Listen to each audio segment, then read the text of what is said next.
The Boston Glory are your 2025 UFA champions after a 17-15 victory over the Minnesota Wind Chill here at Breeze Stevens Field. Welcome to Game Day Live, presented by Pabst Light.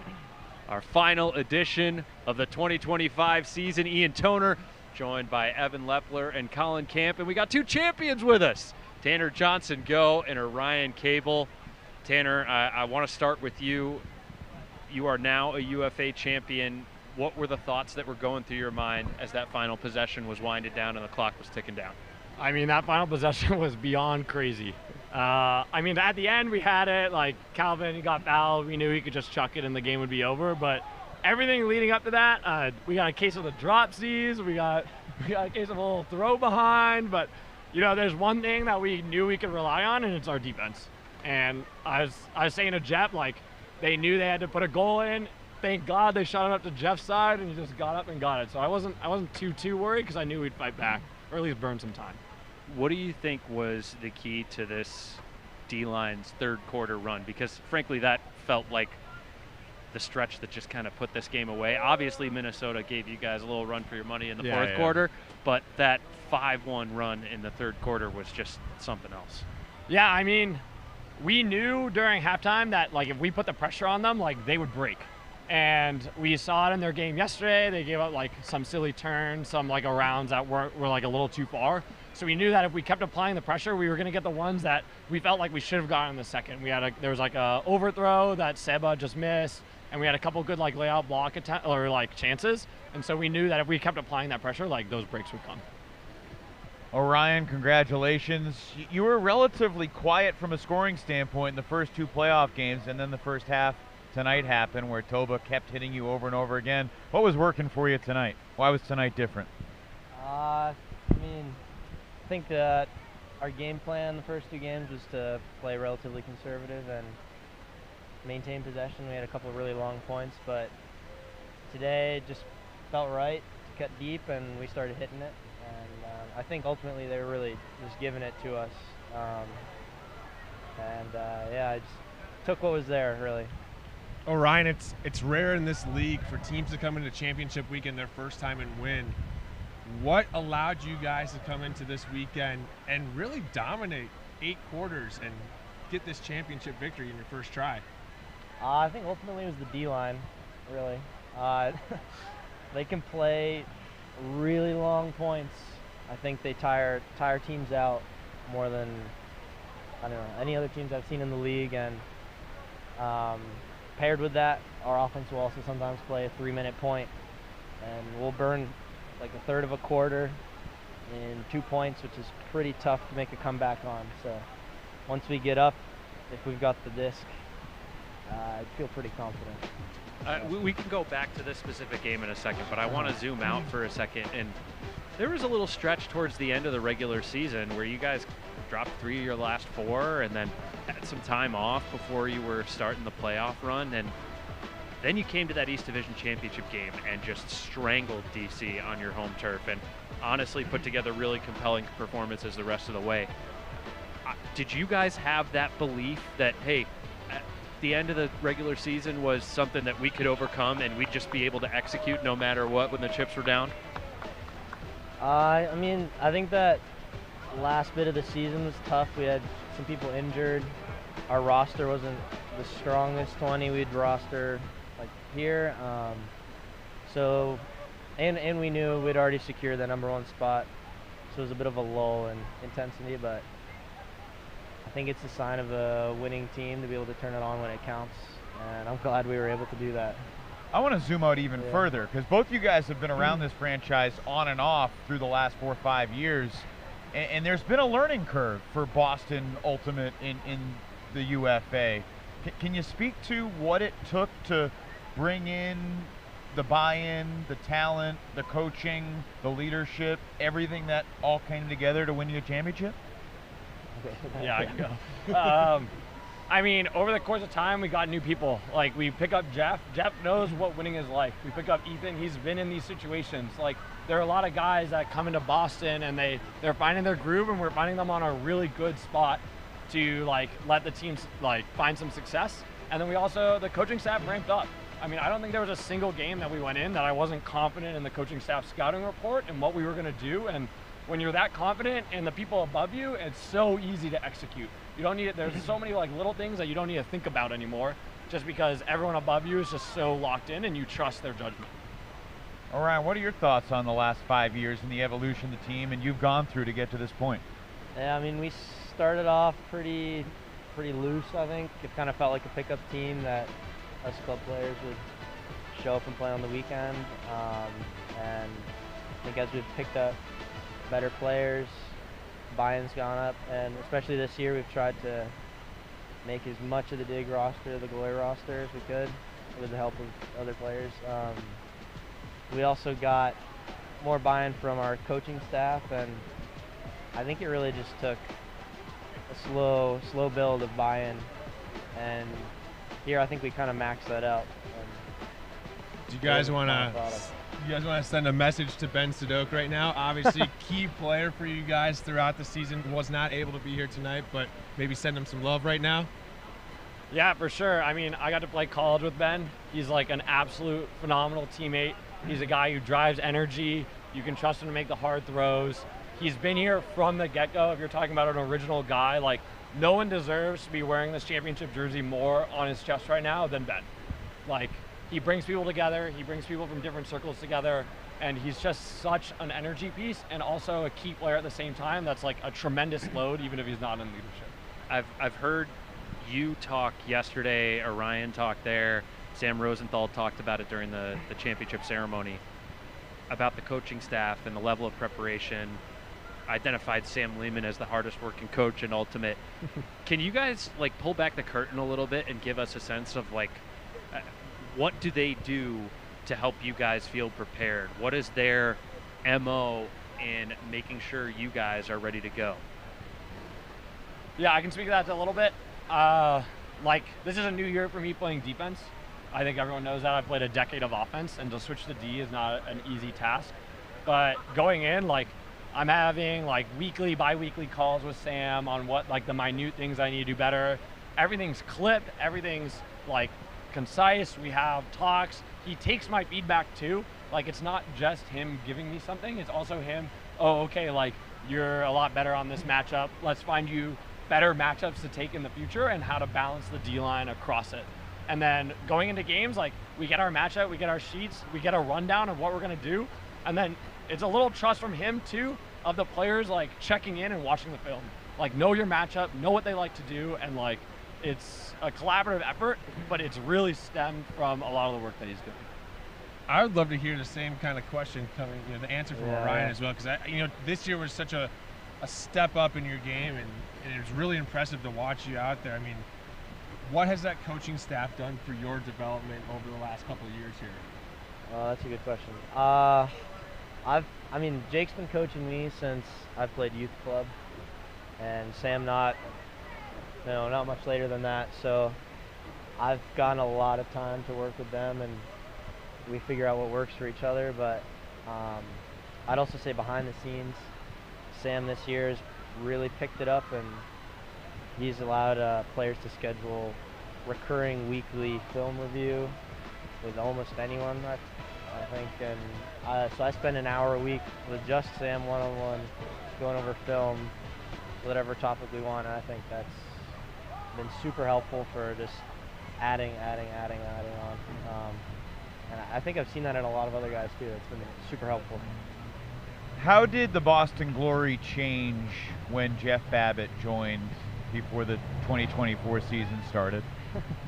I mean, I think we had to take it seriously. And the bar was raised quite a bit. Did you fear him? No, I mean, I've known him for a little while. A bunch of guys have played with him already. So not really. I think he was a little bit of a whiner at first. And A whiner? yeah, I mean, he's integrated beautifully at this point. But at first I was like, who's this guy? He's coming in pretty hot, but I love him. He's great to have around. I think it's great to have somebody that knows what it takes and has done it many times. What do you think about that, Tanner? Yeah, I mean, I got to play with Jeff in college too, so going in, like, I kind of knew what he was going to bring, and it's intensity. It's like focus, and I agree with Ryan a little bit. Like, he had his way. They won in New York. He knew what he was doing, and he knew what it took to win a championship, and it was the way that he did in New York that he first brought to us. And so we had to adjust too, because, I mean, we're not the same players, we're not the same style, so we also needed him to change a little bit as well. But like Orion said, it's just beautiful now. What was your first impression of Toba when he showed up? Man, to be honest, when Tobe said was going to U24s, I thought he was coaching. I thought he was much older. He's like a pretty, he's really good under pressure for what, a 23-year-old now. Like, this guy's crazy. His break throws are aggressive, but they're confident and they're good. Like, I was so impressed just straight out the gate from him. Yeah. Orion, what's it been like getting Tobe as a part of that offense and just having to cut for him? Oh, I mean, he's been great. I think he's also become a great friend. He's lived with us for a little bit. I love having him around, and I think it's great to have people that dedicate their, full time to playing Frisbee. It's super helpful. And I take a little bit off, or I feed off of that a bit, and it makes me try harder, and I feel like I owe it to them a bit. So I think he and Jeff really raised the bar for buy-in. Do either of you have a favorite enduring memory from the championship game that's like at the front of your brain right now, or is it still all kind of sinking in? I don't have one that stands out. I think just watching the D-line has been a blast. And just yelling from the sideline. I mean, like, which one of his force guys do you I was going to say, wanna pick? you know, which one of the posterizing grabs? Tanner, how about looking back over the course of this season, just what has it meant to see this program grow and evolve and become a champion? Yeah, it's meant a lot. It's a very unique group of guys to come together, and Unique in what way? unique in, I think this sport is a very special thing that there's like no other sport that a bunch of 25-year-olds can commit every day of their life to training and grinding for, and having a group of people that are like dead serious around them too. Like, to find that even in the Frisbee community is rare by itself, but we have 35 guys that are all on that grind together. And whether the guys are here or not, or they played earlier games or they haven't, like, it doesn't matter, because day in, day out, they're doing workouts, they're at practice, they're pushing us. Like it's a whole really community effort at the end of the day. And just because we get to play this final game, like, doesn't show the amount of effort behind the scenes that really goes into it. And I think that's a unique and amazing community that we get to like push and grow in. Well, hey, congratulations. We've kept you from the celebrations long enough. We appreciate your time. Tanner Johnson Go and Orion Cable, 2025 UFA Who's going to win the champions. celebration tonight on your team? Celebration? Who's going to win the party? Oh, probably Dinger, honestly. I don't know. Yeah. Dinger's going to win the party. Good luck. Okay. Yeah. Congratulations, y'all. Good luck tonight. Enjoy it. Thank you. Game Thank Day you very Live will be back in just a moment, presented by Pabst Light. Some final thoughts and reaction live from Breeze Stevens Field.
To the field? Are you kidding? And an incredible catch. Oh my God!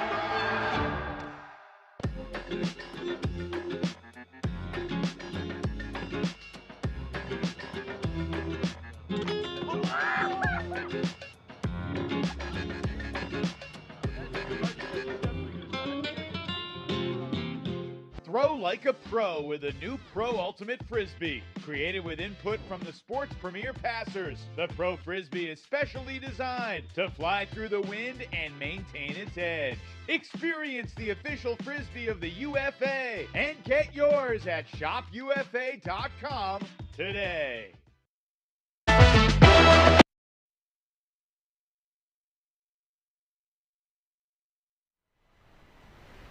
Welcome back to Breeze Stevens Field.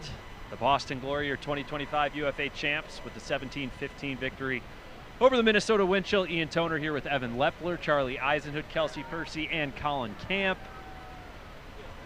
Folks, that was one hell of a game. We were tied 11-11 at halftime.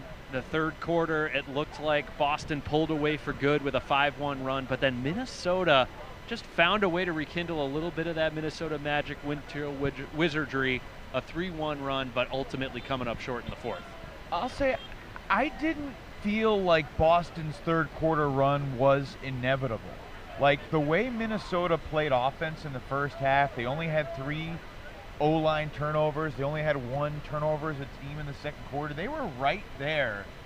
And it wasn't necessarily like goofiness from Minnesota that cost them. I mean, there were a couple decisions, obviously, they wanted back. But Boston upped the defensive intensity at halftime and took this game over. But I didn't think it was inevitable. At halftime, I really thought it was going to go down to the wire. Obviously, it did go down to the wire with the kookiness in the fourth quarter. But, yeah, what a wild, topsy-turvy game. We were talking in the booth, like, where this ranks among UFA championship games. And it's up there in terms of twists and turns and drama. Like, you know, there's moments in every game. Obviously, Carolina, New York in 21 was special. Last year it was a 1-goal game that Minnesota had to run out the clock in the end. But this season, and the way Minnesota just kept on coming, I'm going to remember for a long time. It was crazy how much this game felt like the Atlanta-Minnesota semi. Like, there was the same kind of like early mistakes from both teams, and then you saw, you know, Minnesota's hanging around, and then the third quarter push from the opponent. But this time, the difference was that Boston's third quarter push was stronger, and they were simply more resilient in that fourth quarter, which makes sense. Like, that's what you would have expected coming in. It feels like it almost played exactly to expectations. And I thought, in some ways, the Boston Glory defense didn't really bring it as much as they needed to until that third quarter, when they started to clamp down on the unders. They took away the up lines, and then that kind of opened the floodgates for the breaks. No, that it really was the first significant break. They absolutely clamped down. They locked up the offense. There was no connection into the mid-tier, and Minnesota threw that pass backwards to Josh Klein that hit the ground, and that was, to me, that swing movement of they were so exhausted. Minnesota couldn't get anything going. Yeah. And they didn't miscue Matt so much as Boston earned that D right there. And then they started trying to huck out of it, and it was like, you know, brutal deep shots that had no chance. But that's because of the pressure that they had, you know, that Boston had been generating the 2 previous points. Well, and you could feel it on the sideline in the middle of that third quarter. Minnesota was gassed, right? They found another gear in the fourth quarter, and that's a credit to them. I mean, that's what that team has been all year. They find that gear in the fourth quarter. Unfortunately, during the third quarter, though, you could tell they were tired, and I think a couple of those decisions came from having those heavy legs and not working with your legs in that moment. And credit to Boston, they took advantage of those opportunities in the third quarter. And this is sports. Like, we don't have co-champions. But what the Minnesota Wind Chill did, like, it's 1A, 1B from a storyline standpoint. Their run through the playoffs, the heart that they showed, their ability to dig deep. I mean, I was just thinking, what was the iconic moment from tonight? And I went to that Greg Cousins catch late, and it didn't lead to a comeback, but that was the craziest play of the game. I still don't know how he made that grab. It earned a chance for a comeback. It didn't get there, but it earned the chance that put them on the doorstep, and they had 5 shots on that end zone. Like Tanner Johnson-Go said, that final point was just bonkers. That Boston only scored 1 in the last quarter. With both their offense and defense, only 1 is nuts. Well, I will say that second half felt more like the game we kind of anticipated, Yes. right? I mean, at half it was 11-11, and we're all kind of like, what is going on right now, right? There's so much scoring in the first half, and the second half is a lot more of what we expected, a lot more defensive shutdown, a little bit more sloppiness, a little bit of nerves, and it made for great entertainment. I got to think that everybody at home would agree. I got to give a shout out to the Boston O-line defense for getting some critical stops. I mean, even they got the stop after the timeout for Minnesota with about 9.5 to go when there was a break chance. They still ended up getting broken on that point, but like 2 or 3 minutes later, and just like burning out that clock made a difference for them. And then of course on the final, super long point, they're able to just burn a ton of clock, because even though Minnesota's defense was coming up with some of those plays, it didn't matter in the end because Boston kept getting it back. Yeah, and the D-line was also incredible. Obviously, we talked about their perfect performance against Salt Lake, but they also came in after the Boston O-line got broken in the first quarter and got some nice holds, and also were really effective throughout the rest of the game. I got a question for y'all. I mean, we know Jeff Babbitt is now a 4-time champion. Is he also a 3-time UFA MVP? I mean, it's a complex question. I don't know how I'm going to vote. That's going to be a tough task to figure out in the next week or so, because it still feels wide open. I'm going to say coming into the playoffs, he wasn't my clear top of the ballot candidate. He was obviously in the conversation, and Austin Taylor, I'll let anybody else talk about folks that are in mind for them. After what I saw, especially in the East Division Championship game, and his continued greatness this weekend and ability to fill whatever role the team needed, I still see Babbitt as my MVP. That's at the top of my ballot. I gotta look at the numbers some more, I feel like, because Toby DeCrona was their best player this weekend. It was an easy decision, I think, for him to win MVP for a championship weekend. And now I'm wondering, like, if we go back and we kind of like recontextualize, how did his season go? I feel like there's going to be a very good case for him as well. And, Babbitt was excellent, don't get me wrong, but I don't know. It doesn't feel like he did so much this weekend that it's like, oh yeah, it's Babbitt. I mean, it kind of depends on how you value that, though, because from my perspective, having Babbitt as that release valve today for this Boston offense was huge, right? With Sadok out, Babbitt made the offense calm down at times. He was there. Minnesota was terrified to ever push him out. I thought at some point they would try pushing him out, because he was just getting free resets all day long, and he was really keeping control of that offense. And it's funny how they were afraid to do that with him, but they weren't afraid to do that with Ryan Cable in the first and second quarter. Like, that was surprising. Yeah, and so Wasn't in my opinion, though, that kind of does lead to the question of how valuable he is. Like, what is value to you, right? Is it stats? I mean, Toby DeCrona definitely had the best stats, but Jeff Babbitt may have had more value to the team this weekend in winning a championship. Well, Sam Rosenthal, the Boston coach, contextualized it to me even before the playoffs started, talking about Jeff's move to the D-line. And that was, for multiple reasons, but primarily because of his injured shoulder. He really couldn't throw. And then he goes on D and gets 4 blocks a game, basically, on average, which is not normal. And game clinchers in that Canadian road trip, too. Yeah. So, I don't know. Like, it's going to be a really interesting conversation, both personally and for all of us to have with each other in the next couple of weeks as we craft our ballots. Because, look, Austin Taylor didn't have the marquee game that he's had before, but he's still a candidate in my mind. I still thought he had a good game. He had a good game. I agree. Donde Murray, I think you have to consider for his whole season.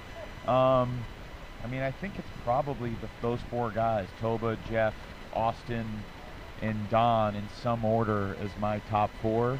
And I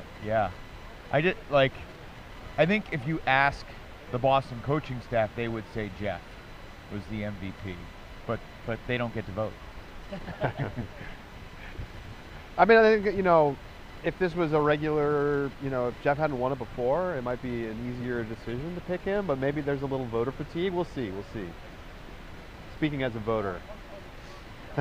Are you fatigued? Maybe a little bit, but we'll see. I mean, I think he is certainly the player that you would want the most. If you could just like pick one guy to build your franchise around, he's still the guy. So like that's a great reason to pick him. Who would you guys take right now if you were starting a franchise anew? There was a total fantasy draft. Every player is available everywhere. You got the first overall pick. For a career or for one season? Right now, where everyone is in their career and you're starting a franchise. Starting a new franchise. Yeah. Okay. Yeah, I mean, I think it's Toba or Don, which Yes. is crazy because Agreed. these are the two Belgians, and one's 24 and one's 22. But these two guys are at the top of the world. Like, Jeff is obviously incredibly special and might be a 3-time MVP, but he's also 31 and banged up. Exactly. And, we're thinking for the next 10 years, give me one of those two Belgians. Yeah, I can't disagree with that at all. Final thoughts on the season, the weekend. It's incredible to just think about. I don't want to say it feels like yesterday, but it wasn't too long ago. We were talking about the Philadelphia Phoenix being undefeated at the start of the season. That happened. That did happen. We had some unbelievable chaos in the East Division all season long. Carolina missed the playoffs for the first time. What's The hustle made it brewing? through. The hustle got over the hump and made it here to championship weekend, and they were oh so close to reaching the championship game. What's at the top of y'all's minds? Well, I'll say one thing. Minnesota and the performance they had in the final, I think shows you that, like, Atlanta was a really good team that just lost to another really good team. Like, Minnesota, super legit. And so I don't think Atlanta They are should hang fully their head. off fraud watch. Oh, yeah. No, they already were. I think Evan made the clear case at the very beginning of our pregame show today that was done. We're talking about Atlanta, not Minnesota. Well, we were also talking Yeah, about Atlanta yeah. fraud watch, but Right. they're also clearly not in that Right. department. I mean, I think all Charlie, of the teams here were really good. They're gonna reclip your vocals on that. Of course. I mean, we don't need to get into that. But part of it is like, make it to the dance. Give yourself a chance. Yes. Like, you got to get here, and then by being here, you earn the right to have a swing at the title. Yeah, Ian, You sorry, can go. sorry, Kelsey. My thought is the season was like far from linear. Like, it just had so many twists and turns. Boston was 8-0 and they lose 3 of their last 4. Chicago's 12-0, but they lose their first playoff game. Atlanta was 6-0 and then loses 3 straight. Salt Lake loses their first game and then wins 12 in a row. Like, there were so many interesting streaks and record-setting performances and just ups and downs. It was a really fun narrative to observe and to help chronicle. And we kind of knew that coming into the year, right? Like, there were 10, 12 teams that were in the mix, and hopefully it stays that way, because while Boston is a worthy and deserving champion, Lauren Boyle and Anthony Nunez and David Brandolph and the rest of the East Division coaches are plotting right now to try and beat them And next April. there was a world in which they weren't going to end up getting a home game for the East Final. Like, even with a couple weeks left in the season, they were in the driver's seat, but they had lost a couple of games. They lost to DC. So, who knows what's different if they're playing at DC in that final. You never know. If DC didn't lose to Philly, for instance, that game would have been in DC. I think it shows the value of adversity in this league. Like, the teams that went out and sought adversity, that took the hard knocks, played through the hard knocks when they got to this place. Like, all the teams here had been tested to different degrees. I mean, I don't think we would argue that Atlanta had the hardest schedule of the teams that made it here. I would agree with that. Yeah. But all the teams that took that learned the lessons, right? Colin, you were saying that earlier. Putting themselves in places where they could experience that pressure. Sometimes they could experience the failure and say, okay, what do we learn about ourselves? Right, now let's change. And let's give ourselves a growth increment. And this year we had a new champ. Like, that's a storyline in itself, right? Parity in this league, that grows this league, that grows this sport. People like parity. Yeah. dynasties are fun, but Charlie, you were about to say Well, something. it's extra impressive that Boston came in here only having played East Division opponents all season, and then they were able to beat two teams they hadn't played before. And With very different styles. very different styles, different challenges from a personnel perspective.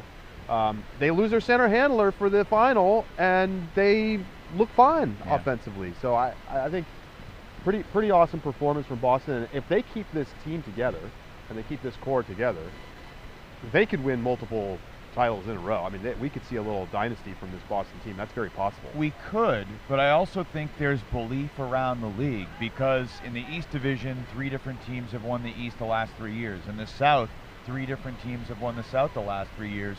And in the league, 3 different teams have won the league in the last 3 years, being New York, Minnesota, and Boston. So those are the teams that have the chips, and the race for the 2026 title starts now. I'll take a very small okay. bomb to my soul that you didn't say the Central has had 3 different ways. Well, I gotta take something tonight. And I'll say, like, we would be remiss not to mention the 4th team that was here this weekend, Salt Lake. If we're looking forward to next season, they hung tough with Boston, right? I mean, Absolutely. we can't forget that. And they are young, Yeah.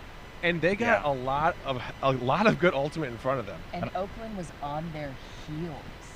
Like, I'm excited about the Oakland team. Like, if I was picking extra games to watch this season, I was watching Oakland. As Bryce Merrill typically does, he captured it well, and there's a clip on Instagram I watched earlier today of him talking to his team after the game, and he's just like, y'all fought hard, hold your heads high, we played the game we wanted to play, use it as motivation, be proud, bring it in. Like, it was exactly what you would expect from Bryce Merrill. And what a different tone for them to be able to set going into this offseason compared to where they were last year after having lost the West Division Championship game to Seattle on their home turf. I think they've got to feel so much more confident going into the offseason and having those young guys continue to grow and elevate their games. Yeah. And just one final thought about this Boston team. Like, I'll be interested to see if they go out of division next year. I hope they do. And Yeah. I think that'll be good for them. Boston, Minnesota, regular season, home and home. Who says no? Like, let's go. But just like a guy like Oscar Graf, who thought he would be a focal point tonight? But I think he finished with like the 2nd most completions on their team without a turnover, and guys like Borth and Horaceberger.